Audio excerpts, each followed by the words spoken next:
Dewan Pundit Indonesia, tapi kita khusus kali ini karena baru aja berlangsung dan juga sebentar lagi akan bermain. Kita membahas tentang tim nasional Indonesia, dimana kemarin gue udah mengatakan bahwa Jebret Media berkomitmen selama Piala Asia ini khususnya kita akan fokus bahas timnasnya as a whole team.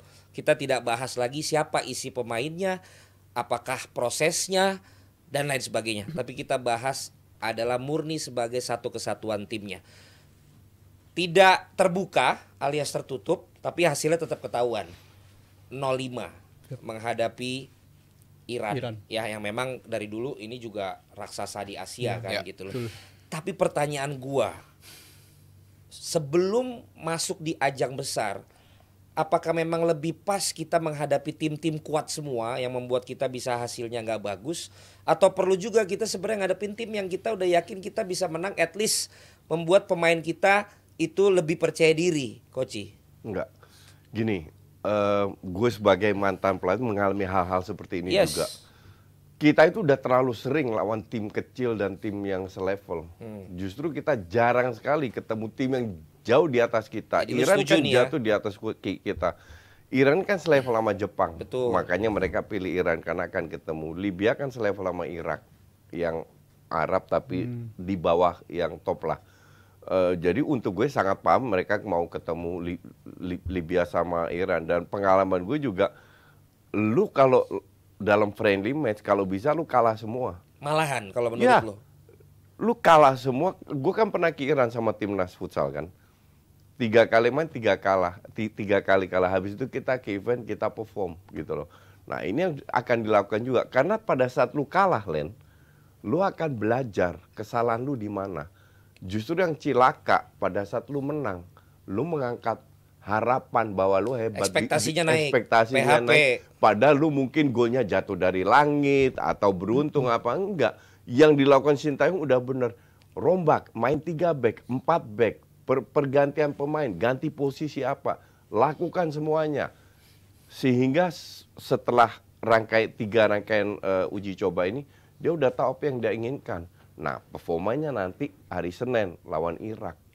Jadi menurut lo kalau pertanyaan gue tadi sih emang sah-sah aja. Sah-sah aja. Bahkan mendingan hasil yang seperti ini. Mending kalah daripada menang. Oke, lo? Gue cenderung cukup sepakat untuk kali ini ya, karena timnas kita sambil ya jelas, masuk ke hasil kemarin juga boleh. Iya, kita kalahnya telak memang, dan sebelumnya pun kita juga kalah di percobaan-percobaan sebelumnya. Tapi kita tetap ada silver liningnya gitu kalau gue bilang. Silver lining. Tetap ada hikmahnya. Itu sudah ada hikmahnya. Mainkan. Bukannya harusnya red wool, benang merah. Silver lining, hikmah nih, tetap aja hikmah nih bang. Hikmahnya adalah di 3 kekalahan kita di pertandingan terakhir, yang kan 3 dari 5 yang dari lawan Irak, abis itu lawan seri lawan Filipina, itu sebenarnya gue ngeliat ada kemajuan juga, bukan dari segi hasil ya, tapi at least jumlah kebobolan yang kita kena itu bukan karena lawan bisa ngebongkar pertahanan kita, individual error, blunder. Bukan lawan bisa ngebongkar kita dengan mudah, lawan bisa ngebobolin kita dengan mudah, tapi banyak banget force error dan individual error yang dipaksa sama lawan, pemain-pemain kita jadi kena begitu. Dan ini mungkin masalah kita satu-satunya yang perlu dievaluasi adalah segi mental. Belakangan error di gol pertama, gol kedua terjadi, tapi seterusnya error terus terjadi sampai sepanjang pertandingan, dan itu terjadi bukan cuma ke pemain-pemain yang notabene baru dipromosikan, tapi justru ke pemain yang paling senior sekalipun atau paling berpengalaman sekalipun kayak Jordi Amat dan lain-lain, tetap errornya tetap terjadi gitu ke mereka. Gue koreksi sedikit ya. Gue mau tanya sekarang sama kalian berdua. Lu mau koreksi apa mau nanya? Lewat pertanyaan. Beda nih, Koreksi lewat pertanyaan. Emang menurut kalian kualitas pemain timnas yang naturalisasi maupun lokal itu seperti apa sih? Bukan yang langit dan bumi banget. Bukan. Maksud gue di level Asia atau di dunia itu kualitas pemain kita itu seperti apa?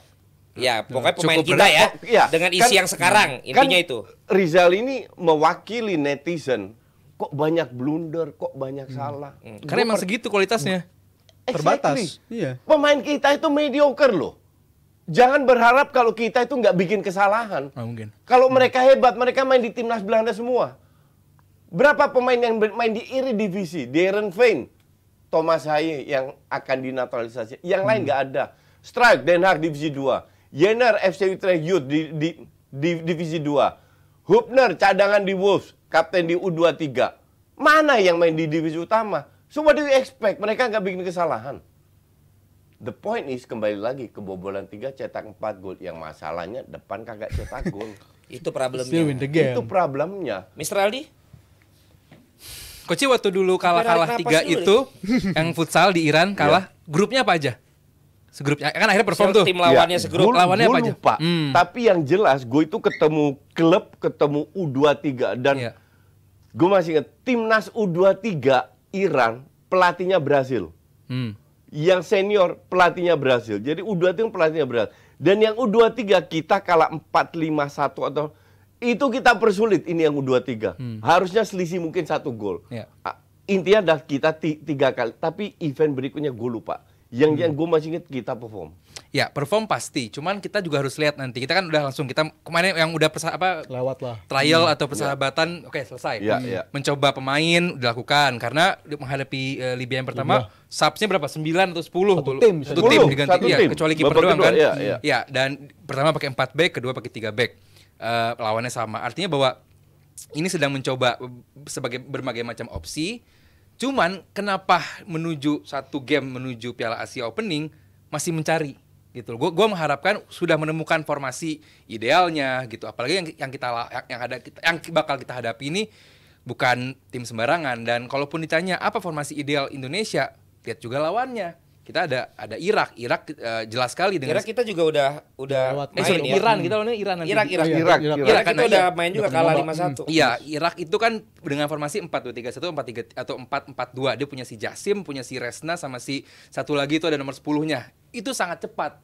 Nah, itu mungkin bakal menjadi momok saat menghadapi Indonesia. Kita menghadapi Jepang. Jepang udah jelas 4-2-3-1 baik di AFC qualification atau di Piala Dunia juga. Punya flank yang juga cukup bagus dan kedalaman squad yang juga cukup bagus.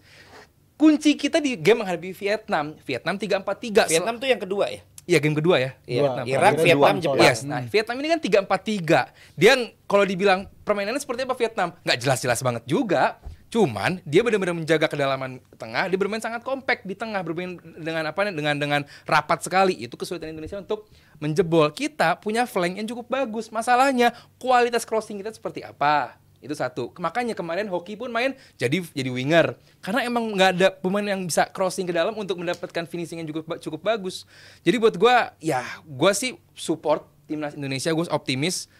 Gue nggak bilang optimis. Gue pengen yang terbaik untuk timnas Indonesia. Cuman tentu akan sulit menghadapi. Tapi lu setuju gak bahwa memang STY belum punya pakem yang udah dia bakal Dari yang gue lihat yakini, seperti itu. Dan katakanlah 11 pemain yang pasti dia udah catat gitu. Menurut lu gimana? Gue rasa dia itu pertama percaya dengan 3-5-2 Kalau formasi yang akhirnya menurut gue itu flop.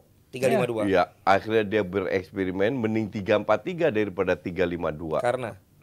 Karena peluang di depan untuk menyerang kalau 2 orang dibanding 3 orang itu at least lebih kuat lah daripada 2 orang. Pemain tengah ini nggak bisa keep up untuk membantu pemain depan. Ya udah kalau gitu lu taruh 3 aja, jangan 2 kalau lu nggak bisa keep up. Oke. Nah sekarang kan gue nggak setuju apa yang Aldi bilang. Ya Jepang main sheet line ini itu untuk gue nggak relevan sama sekali. Ya. Karena mereka bisa berubah tanpa sepengetahuan kita dan lu tidak bisa terbuai dengan itu sebagai pelatih. Makanya kita jelas levelnya di bawah Irak Setuju. sama Jepang. Makanya kita harus bermain dengan sesuai kapasitas kita. Jarak nggak boleh terlalu jauh, oke? Lebih banyak bola-bola pendek dan antar lini itu harus lebih rapat. Dan gue nggak setuju kalau Jordi Amat digeser ke tengah karena berapa kali dia bikin kesalahan. Kita harus tahu, sekali lagi kualitas pemain kita itu mediocre. Dalam arti kesalahan itu pasti terjadi lagi. Ini bukan levelnya Van Dijk atau Konate, ngerti nggak? Yang nggak bikin kesalahan itu. Mereka pasti bikin kesalahan itu. But that's okay. Yang penting kan ada, lu harus cetak gol. Nah, dalam uji coba lawan Libya di yang kedua. kualifikasi lawan Irak sama Filipina, daya gedornya itu justru lemah. Nggak ada. Kalau gue bilang sama STY, kualitas pemain belakang dia gitu-gitu aja. Walaupun dengan Hafner mungkin sedikit lebih bagus. Tapi lu justru harus fokus ke depan. Bagaimana lu cetak gol. Lawan Libya babak kedua di match pertama, Marcelino sebagai deep lying playmaker. Nggak bisa, Marcelino itu harus Winger. di depan. Bukan, di depan, di Back belakang fence, striker. maju. Karena dia punya skill, dia punya end passing, dan dia bisa cetak gol. Nah, hal-hal kecil kayak begini, karena kualitas kita tidak... Rafael Struijk, ya what do you expect? Pemain cadangan di Denang dan umurnya masih muda gitu loh. Sadil, gua harap tampil. Ya, dan perform, dimainin.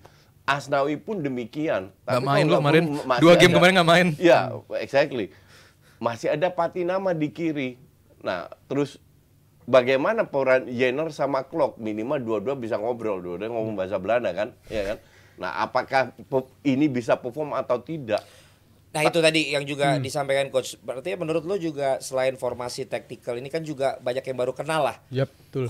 Komunikasi itu iya. menurut lo akan jadi satu Kendala. hal yang harus dipikirin bener nggak sama STY? Menurut gue jelas akan jadi kendala. Tapi kalau ngeliat profil-profil pemain kita seharusnya udah nggak terlalu krusial lagi ya masalah komunikasi di atas lapangan sama pemain-pemain ini, karena walaupun relatif nggak terlalu panjang kenalnya, tapi at least mereka udah kenal satu sama lain. Dan kalau tadi Koci udah nyinggung soal Klok dan juga si Ivar Jenner tuh. Langsung dikoreksi itu. Si Klok sama Ivar Jenner ini walaupun udah hampir setahun kurang lebih, tapi mereka main bareng itu masih minim banget. Betul. Kita belum ngeliat full tim kita kalau ketika ada si Ivar dan juga si Mark Klok di tengah. Sekali 2 kali dicoba, salah satunya lawan Argentina, dan gua ngeliat jarak antar lini ketika lawan Argentina, ketika mereka ini 2 jenderal di tengah ini bisa main, itu jauh lebih bagus secara koordinasi. Jadi kalau untuk menghadapi ajang sebesar Piala Asia ini, gue mengharapkan 2 pemain ini bisa main dari awal. Ya, yang sama, gue juga. Let's say mungkin 4 game 5 game terakhir belum pernah dicoba, tapi mungkin dicobanya di sana. Dan kalau untuk persoalan lini depan, bagi gue ya, walaupun kayaknya kesannya nggak realistis, nggak ada salahnya STY main nggak usah pakai striker murni aja sekalian, mainin aja full gelandang-gelandang, karena itu beberapa kali juga tim-tim yang relatif underdog di grup yang sulit itu akan main seperti itu. Bisa juga. Tapi Iya. ekspektasi lu apa akhirnya untuk timnas kita di Piala Asia ini? Jujur kalau bagi gue, kita stay in the game aja, fokusnya lawan Vietnam untuk bisa menangin. Itu pertandingan Lu paling lawan realistis. nggak bisa, lu menang lawan Vietnam, kalah 2 game lu nggak lolos. Target tetap mutlak itu harus lolos. Artinya minimal lu seri lawan Irak, Salah satu Jepang atau Irak. menang lawan Vietnam. Kalau sebelum ngomong itu, lo ada dalam posisi yang menargetkan kita lolos? Good question. Iya, Menurut lo? iya. Untuk gue kita bisa lolos. Realistis itu? Cukup realistis. Tapi Karena ada butuh peringkat 3 terbaik ya? Iya, bukan. Peringkat 2 pun bisa. Maka dari itu lawan Irak nggak boleh kalah. Lawan Vietnam menang dan lawan Jepang nggak boleh kalah besar. Karena 3-3 ini akan kalah lawan Jepang. Saling mengalahkan nih. Ya, dan kita ketemu Jepang di match ketiga, di mana 2 match pertama Jepang Itu sudah menguntungkan menang. ya kita terakhir ketemu lawan Jepang. Iya. Dan kemungkinan besar Jepang turunkan pelapis. Bukan berarti nggak kalah-kalah juga, cuman jangan terlalu besar. benar-benar. Yang penting lawan Irak ini nih nggak boleh kalah. Sementara kita secara matematika kemarin kan kita kalah 1-5. Iya. Gitu. Temuan itu. Gue juga pernah kalah lawan Thailand 12-0 di bulan Mei, di bulan Agustus gue menang 3-1. Itu kan cuma matematika. Berarti apakah menurut lo bisa? masih possible Oh ya? bisa, tapi please jangan main 3-5-2 deh.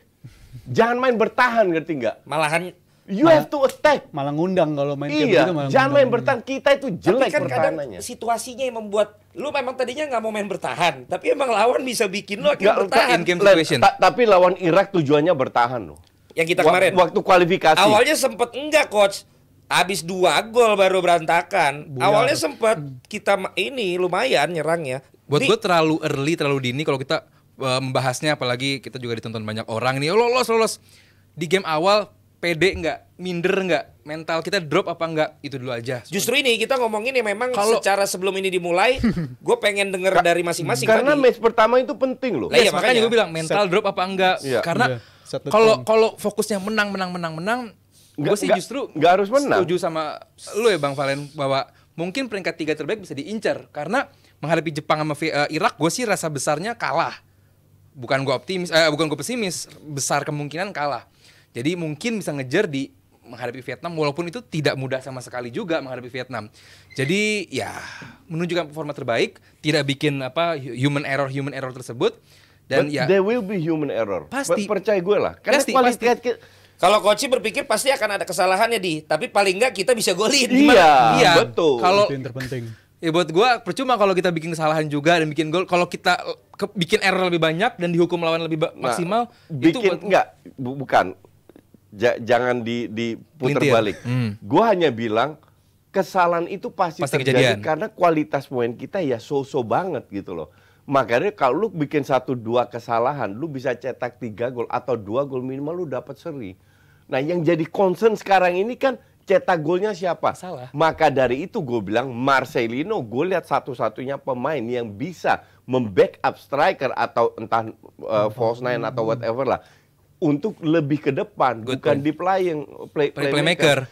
Yang gue lihat sekarang bagaimana kita mengangkat peluang untuk bisa cetak gol lebih besar. Benar. Masalahnya ini kan sepak bola 11 lawan 11.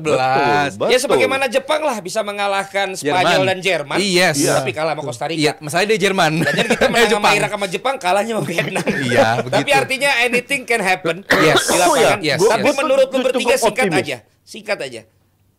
Jepang sama Irak ngelihat kita tuh seperti apa sih menurut lu? Diremehkan. Diomongin di timnya seperti apa Oh, sih menurut lu? diremehkan. Berarti bagus buat kita dong. Which is good, betul. Iya. Ya, oke. Justru harusnya pemain tahu. Pemain kita harus tahu kalau lu itu harga diri lu diinjek-injek lu, Lu diomongin tuh nggak dianggap. Iya. Jadi lu harus buktikan. Fight. Iya. Buktikan. Walaupun kalau kita tanya ke pemain Jepang, ya mereka bagus, Indonesia bagus Iya. masuk ke Piala Asia Itu- gitu. itu Cuman masalah pasti sangat- ya sangat. PR. Pastilah itu very standard Iya, lah. dan mungkin Kalau dianggap jadi- mereka diremehkan. Iya, pasti Bahkan sama Vietnam aja diremehkan. Dianggap kita. jadi tim yang kita harus jadi lumbung gol ke Indonesia gitu. Iya, Setuju betul. juga. Ya dari point of view tim-tim lain jelas kayak gitu karena kita juga bukan tim yang langganan ikut ajang Singkat beginian. aja, nggak usah mulai storytelling lagi. Untuk Indonesia sekarang gua nggak terlalu optimis tapi at least kita give it a try aja lawan tim-tim kayak begitu. Karena Oke. bagus. Terakhir ada yang bilang gini coach. Tadi yang lu bilang karena lu ngomong Vietnam. Iya, Vietnam bilang begini barusan jangan jadi viral. Indonesia itu adalah tim anak bawang di grup ini. Komentar coach. Ya benar. Bener adanya. Setuju. Justru ini menjadi pemicu. Lu mau dianggap anak bawang, lu mau jadi lumbung gol, lu mau diketawain sama 277 juta rakyat Indonesia. You play untuk Garuda Merah Putih, different cake. Dan lu harus buktikan sekarang bahwa lu bisa. Lu pernah nggak punya contoh nyata lu diremehin dalam hidup lu tapi akhirnya lu bisa buktikan Oh, lu dorong? banyak. Satu cerita aja. Bounce back. Emang lu pernah diremehin sama orang coach? Banyak. Gak dianggap, diludahin, diinjek-injek lu pernah? Mungkin nggak sekasar itu ya, Oke. tapi gue pernah diremehkan bahwa ada bos besar merasa gue nggak kuliah karena gue pelatih timnas. Lu nggak kuliah? Dikira gue nggak pernah kuliah. Oh, oke. Gue bilang gue lulusan political science dari Amsterdam, dia kaget. Hmm. Ya itulah salah satu remeh. Tapi kalau soal diremehkan banyak banget. Waktu lu megang timnas, Oh banyak banget, Len. ya satu aja lu pernah diremehkan. Siapa tahu didengerin sama pemain-pemain kita, mereka bersemangat. Gue lupa. Cuman sering kali lah. Dan gue kalau gue memicu para pemain gue ya itu. Lu tahu kan gue very passionate dan gue selalu mengangkat harga diri. Lu main Bangsa. untuk Garuda dan Merah Putih 275. Karena waktu itu juga yang bisa jadi pembeda ya. Ketika Iya. lu bilang memang ya kualitas Karena kita segitu. kualitas kita segitu, Berarti harus betul. ada different variable Betul. yang bisa membuat kita lebih di futsal yakin. pun gitu. Gue masih ingat waktu Asian Indoor Games, gue ketemu Kyrgyzstan. Waktu itu Kyrgyzstan nomor 4 di Asia. Kita menang. Kita menang ya karena lebih ke motivasi, bukan karena Kualitas. Kualitas kita kalah. Tapi banyak hal, kalau nggak Leicester nggak akan juara kan. Tapi Sintayong harus fokus ke situ, ke faktor non teknis, gimana pemain yang mediocre ini bisa bersatu, fight untuk bisa lolos. Untuk itu gue sepakat juga. Apakah teman-teman sepakat? Jelas sepakat 100%. Berat lolos. Berat lolos. Tapi maksud gue tadi faktor yang tadi itu jadi Ya bagian paling nggak gini yang bang, bisa berperan. jangan cepat berpuas bahwa kita masuk Piala Asia karena kualifikasi. Ya. Bagus, nah, masih panjang perjalanannya gitu. Masih panjang. Enggak, iya. tapi itu harus diapresiasi. Oh jelas, dong. tapi jangan puas, iya. jangan Oh, puas enggak. dulu. Ya. Menarik memang ketika kita selalu membicarakan tim nasional Indonesia. Ya apalagi biasanya kalau gue yang jadi komentator ya. Tapi itu tidak ada hubungannya. Saya siap ke Qatar. Tapi kita udah ada acara duluan. Jadi saya Gue juga jadi udah nggak dikontrak, nggak bisa ke juga. Qatar ya. Saya Jadi siap. pokoknya mudah-mudahan ya apa yang kita sampaikan di episode kali ini bisa menambah semangat. Kalau lu malah jadi gregetan karena dibilang mediocre, karena segitu-segitu aja, akan ada human error. Malah dibilang Vietnam begitu, Koci bilang ya memang iya. Kita memang pengen lu akhirnya malah merasa harga diri lu terguncang dan lu bisa membuktikan Ya, betul. bahwa semua itu salah. prove them wrong. Karena itulah Jebret Media ada, membuktikan orang-orang itu salah. Makanya kita masih ada sampai dengan hari ini. Tim Nasional Indonesia, siapa kita? Indonesia.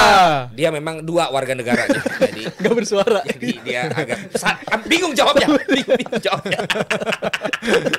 Thank you Coach. Thank you. Pak Levi, Thank you. Ali Bawazir. Siap. Terima kasih.